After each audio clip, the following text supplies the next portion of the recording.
হ্যাঁ এইদিকে এইখানটা দেখ, এখানে চুল, এটা কি চুল, হ্যাঁ চুল, এই জায়গাটা কিরম কম কম লাগে না, কিরম নেড়া নেড়া, এই জায়গাটা দেখ নেড়া নেড়া লাগে, সবই আছে। হ্যাঁ আচ্ছা, হ্যাঁ মাথা দেখতে পারো নাকি? এইখানটা ভালো করে দেখো না, এইখানটা দেখো কিরম কম কম লাগছে না?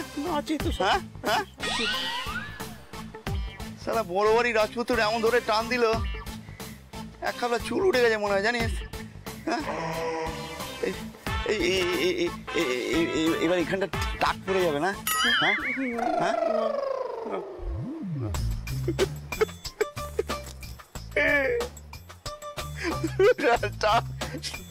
পড়ে যাবে।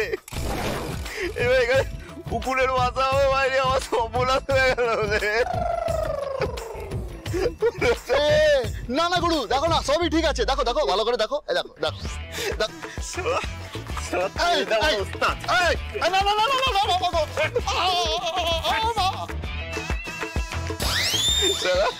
পয়লা বৈশাখটা মাটি করতে গিয়ে আমার হাতে হ্যারিকেন হয়ে গেল মাইনি। এবার আমার মাথায় উকুলের মাথা হবে, উকুল ফুলসজ্জা করবে, কোটি কোটি বাচ্চা মারবে মাইনি। সব ছাড়া বারবার করে বলেছিলাম, আমাকে একটা ভালো উইক দে, একটা যাত্রা পার্টির সঙ্গের উইক নিয়ে এলো। হারাম জাদা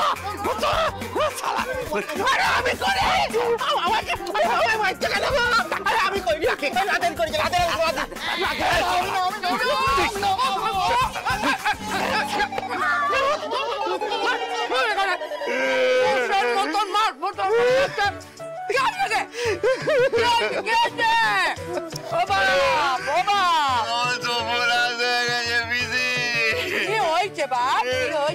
আমার মাথায় উকুল, ওই বড় বাড়ির গাম্বারটা আমার গাড়ি আমার মাথা ঘরের মাঠ করে দিয়েছে। দেখো এবার কোন বাউলি সিঁদুর কথায় পড়বে না আমার কাটারি গো। উকুলে সিঁদুর যাচ্ছে না, উকুলে সিঁদুর। ও বাপ কাঁদে না, আমার কথা শোন, নিম তেল গরম করে মাথায় মাখিয়ে দেবো, দেখবি ওই উকুলের গুষ্টি উদ্ধার হয়ে যাবে, আরাম পাবি। বাপ আরাম পাবি, ওই পুতুলের গুষ্টি যেদিন উদ্ধার হবে সেদিন আরাম পাবো। তোমার যা ইচ্ছে তুমি করো, আমি এখন চললাম পুতুলের বাপের বাড়ি। হ্যাঁ এই কেন ওখানে তোমার কি কাজ? আরে ওরা তো আসবে, নতুন মেয়ে জামাই ধুলো পায় না, সেই জন্য এখন তোর জ্বালায় ওই পয়লা বৈশাখে দুটো ভালো মেয়েটাই মনটা খেতে পারেনি। হ্যাঁ সারাদিন দৌড় দৌড় দৌড় দৌড়, এখন আমি চললাম পুতুলের বাপের বাড়ি, দুটো ভালো মিষ্টি খাবো। হ্যাঁ এই না, তুমি ওখানে যাবে না।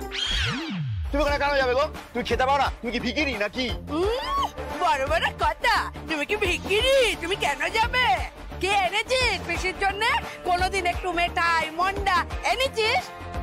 এই তো ওই শ্যামের দোকানের কাকর ভরা মুড়ি আর মিয়ানো চানাচুর, এই তো জোটা পিসির জন্য। বড় বড় কথা, তুমি কি ভিখিরি? তুমি কেন যাবে? চললাম আমি। হ্যাঁ এ পিসি শোনো, কে বলছি যে যাচ্ছ যখন ভালো করে বাওয়াল করে এসো মার কাটারি। হাজারো তুমি সিঁদুর পিসি, গোটা গ্রামে কিন্তু আমার একটা ইজ্জত আছে মার কাটারি, মাথায় রেখো। জানি রে বাপ, জানি, আমিও সিঁদুর মার কাটারি পিসি। হ্যাঁ ওই মিষ্টিকে অমনি চলে আসবো, তা কি হয় দেখবি, এখন এমন নৃত্য করবো না, নৃত্যকালী লজ্জা পেয়ে যাবে। দাদা ভয় করো।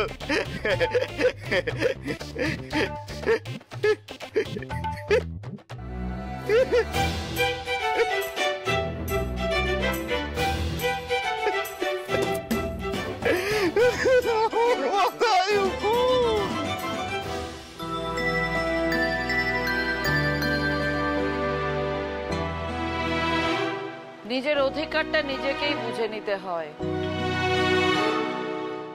এটা সব সময় মাথায় রাখবি। আবার কি পাখি পড়াচ্ছে কে জানে, সকালে উঠে উনি জ্ঞান না দিতে পারলে ওনার ভাত হজম হয় না। অরুণ, হ্যাঁ মা? ওই তত্ত্বের জন্য যে মিষ্টি উপহার সেগুলো সব তৈরি ready আছে আছে, তো? ready আছে। নিয়ে আমি এসো, নিয়ে আসছি। গাড়িতে তুলতে হবে তো। হ্যাঁ, ওই চাপা রোহিণী একটু এসো, নিয়ে আসছি। হ্যাঁ, এসো।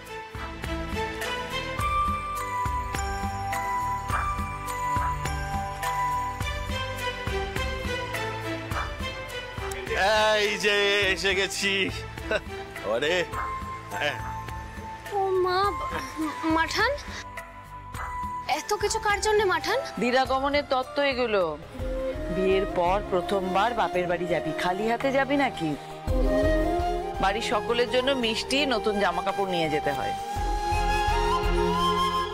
মাঠান, সত্যি আপনি পারেনও। মানে ওই হাওয়াতে বাড়ির লোকজনদের জন্য এত হাত খুলে খরচা করছেন, এমনিতেই তো বাড়ির টাকা খোলাম খুচির মতো উড়িয়ে দিচ্ছেন।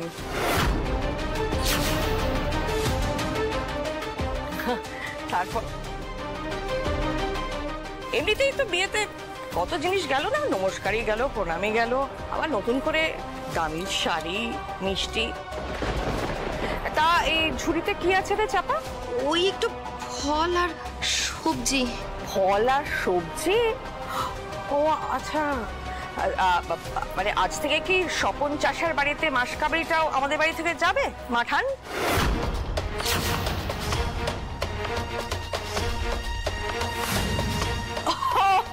এবার বুঝতে পেরেছি, ওই দিন আনি দিন খাই স্বপনের তো আবার মেয়ে জামাইকে নেমন্তন্ন করে আপ্যায়ন করার মতন মুরদ নেই, তাই হয়তো মাছের তেলে মাছ ভাজা, তাই না? এই বড় বাড়ি থেকে ফল সবজি ইত্যাদি নিয়ে রান্না করবে, তারপরে জামাই আদর করবে। বাহ, ভালো তো, বেশ। মেজো মা, আমার বাবা গরিব, কিন্তু এমন মানুষ নন যে মেয়ে শ্বশুর বাড়ি থেকে আসা জিনিসপত্র দিয়েই মেয়ে আর জামাইকে আপ্যায়ন করবেন। এরকম ভাবে বলো না মাঠান, তুমি আমায় ক্ষমা করো মাঠান, আমি এই তত্ত্ব নিয়ে যেতে পারবো না। কি বলছিস কি পুতুল? এই তত্ত্ব মা নিজে পাঠাচ্ছেন? এগুলো তোকে নিয়ে যেতেই হবে। বড় বৌমা, আমাকে কথা বলতে দাও। পুতুল, এই উপহারগুলো আমি তোর বাপের বাড়িতে পাঠাচ্ছি, এতে তো অন্য কারোর কিছু বলার নেই। আর এই বাড়িতে আমার কথাই শেষ কথা। কে কি বললো না বললো তা নিয়ে মাথা ঘামাস না একদম। না মাঠান, আমায় ক্ষমা করো তুমি। ছোট মুখে হয়তো বড় কথা বলছি, তাও আজকে আমি বলবো। হ্যাঁ, আমার বাবা গরিব, কিন্তু আমার